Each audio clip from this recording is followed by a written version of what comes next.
Aujourd'hui, on est amis les filles. Pousse! Bonjour à toutes, bonjour à tous, bienvenue sur Apprendre la photo de portrait. Je suis vraiment très heureuse de vous retrouver en ce lundi pour entamer ensemble la 3e semaine de mon défi une vidéo par jour pendant 30 jours. Déjà la 15e vidéo, vous êtes de jour en jour de plus en plus nombreux. Nous avons franchi les 3500 vendredi, mais en fait là on est déjà pas loin des 3600. Donc la chaîne est juste en train d'exploser et je suis en fait étonnée de voir à quel point vous appréciez les vidéos, vous appréciez aussi en fait ma personnalité et voilà, les mots me manquent, mais merci encore une fois. Je suis chiante à dire tout le temps merci, mais c'est vrai, donc merci. Allez, donc aujourd'hui on va parler d'un sujet que j'ai un tout petit peu abordé hier, mais en fait qui me tient vraiment à cœur, et aujourd'hui ce n'est pas moi qui vais vous aider, c'est vous qui allez répondre à mes interrogations. En fait je pense qu'il s'agit d'un sujet qui interpelle beaucoup de professionnels, parce que comme je vous ai déjà dit, 90% des photographes travaillent seuls et malheureusement d'un point de vue des statuts, quand on est indépendant, quand on est malade ou indisposé ou pour X raisons qu'on ne peut pas travailler, eh bien on n'a pas forcément d'indemnité. Donc si on ne travaille pas, on n'a pas d'argent. Et ça, de mon point de vue, c'est un réel souci. Alors heureusement ça ne m'est jamais vraiment arrivé, mais j'ai vraiment cette hantise là de me dire, et si un jour je me casse une jambe, et si un jour j'ai une maladie, je dois me faire opérer, je dois être arrêtée, comment vais-je faire pour vivre, comment vais-je faire pour en fait honorer mes contrats, etc. etc. Comment ça s'est passé pour vous? C'est vraiment une question que je me pose et qui m'inquiète en fait. Alors bien évidemment vous commencez à me connaître et j'ai évidemment étudié la question et oui, je connais d'autres photographes sur mon secteur avec qui j'ai déjà échangé, dont je connais le travail, mais imaginons je sais pas, que je me casse la jambe le vendredi et que je dois honorer un mariage le samedi. À mon avis, pour contacter ces photographes que je connais, leur demander s'ils seraient d'accord pour faire ça, à quel tarif, est-ce qu'ils sont dispo, etc. En fait, ça prendrait vraiment beaucoup de temps et je me retrouverais en fait à casser ma réputation parce que je ne pourrais pas fournir à mes clients en fait un autre photographe à la dernière minute.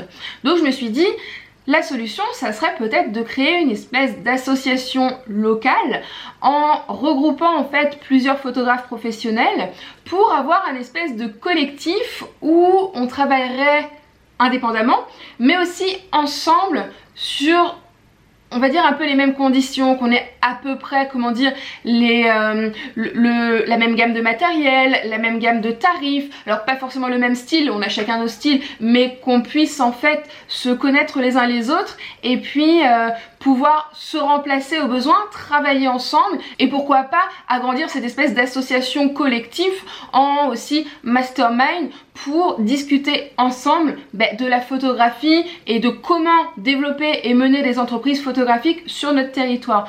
Donc ça c'est un projet qui me tient à cœur depuis très longtemps.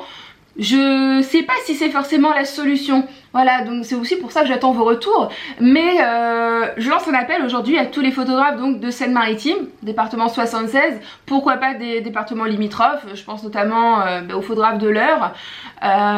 Seriez-vous intéressés pour vous lancer avec moi dans ce projet associatif pour pouvoir en fait nous donner des conditions de travail meilleures et une plus grande réactivité face à de potentiels problèmes de santé ou autres? Voilà, une espèce d'association d'entraide pour en fait ne plus être seul. Donc si ça vous intéresse, je vous invite à me contacter par mail, contact@pauline-petit.fr ou par Facebook, ou même à commencer la discussion sous cette vidéo. Et donc pour aller plus loin dans ce collectif, dans cette association, ça pourrait très bien être une équipe de photographes qui se mettent d'accord sur une espèce de charte de travail de qualité, voilà, où on pourrait en fait fournir, je sais pas, un espèce de label qualité qui serait en fait petit à petit reconnu sur notre secteur, et de faire rentrer en fait dans notre association, dans notre collectivité, que des photographes qui respectent les mêmes, comment dire, les mêmes envies, les mêmes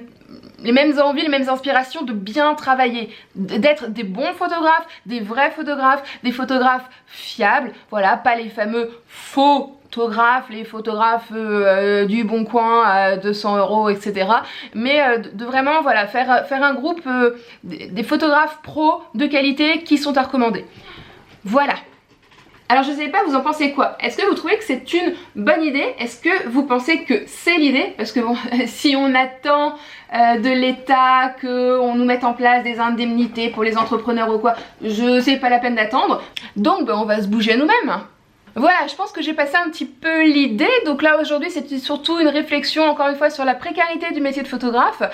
Demain on se retrouve pour parler de flash et de studio de rue, parce que samedi prochain, samedi soir, j'organise une sortie photo nocturne et je sais que mes petits photographes, pour certains vous me regardez tous les jours sur YouTube, vous posez pas mal de questions sur les réglages à effectuer, comment fonctionnent les triggers, etc. etc. Donc cette semaine j'ai prévu une vidéo sur comment bien choisir son flash et une seconde vidéo sur comment effectuer les réglages en fait des triggers avec les canaux, enfin tout ça. Voilà, donc je vous donne rendez-vous demain sur apprendre la photo de portrait. Je vous invite à visiter mon blog si ce n'est toujours pas fait, donc à apprendre la photo de portrait.fr. Je vous invite à mettre le pouce parce que vous devez m'encourager, parce que je suis déjà à mi-défi et que je suis toujours là. Et je vous envoie plein de bisous. Ciao! Pour aller plus loin, je vous donne rendez-vous sur mon blog apprendre la photo de portrait.fr où vous pourrez télécharger un catalogue de plus de 150 poses pour vous aider lors de vos shootings et ne plus jamais tomber en panne d'inspiration. Je vous invite également, si ce n'est déjà fait, à vous abonner à la chaîne YouTube Apprendre la photo de portrait pour ne plus rater aucune vidéo et suivre toute mon actualité. Je vous remercie pour votre soutien, pour votre fidélité et je vous dis bien évidemment à très vite.